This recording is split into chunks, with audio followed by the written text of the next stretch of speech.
We are now looking at the right side of the post stretch single leg squats. We're in the starting phase looking at ankle dorsiflexion. So we take 180 minus 108 and we get 72 degrees of starting ankle dorsiflexion. So we're now looking at the ending phase of the right single leg squat. So we take 180 minus 69, which equals 111 degrees of ending ankle dorsiflexion, which is a difference of 39 degrees from starting to ending. So we're now looking at knee flexion. So we take 180 minus 159 and we get 21 degrees of starting knee flexion.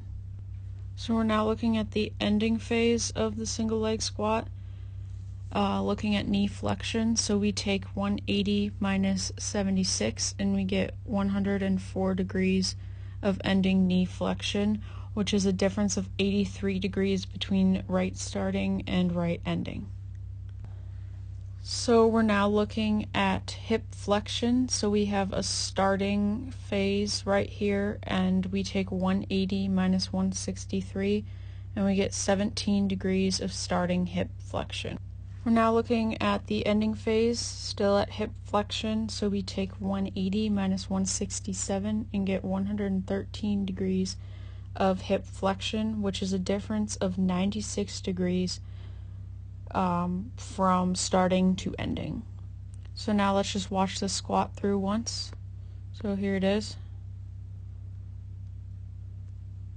When we compare the post to the pre-stretch, we can see that the overall squat range of motions increased in all three joints.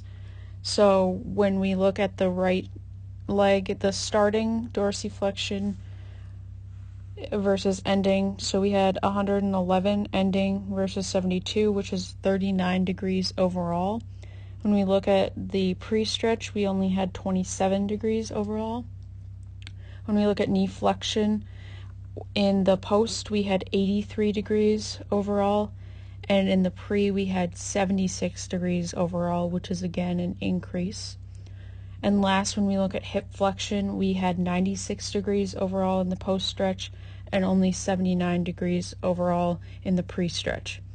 So this shows that doing the stretching increases the range of motion in all three joints, making the squat overall better.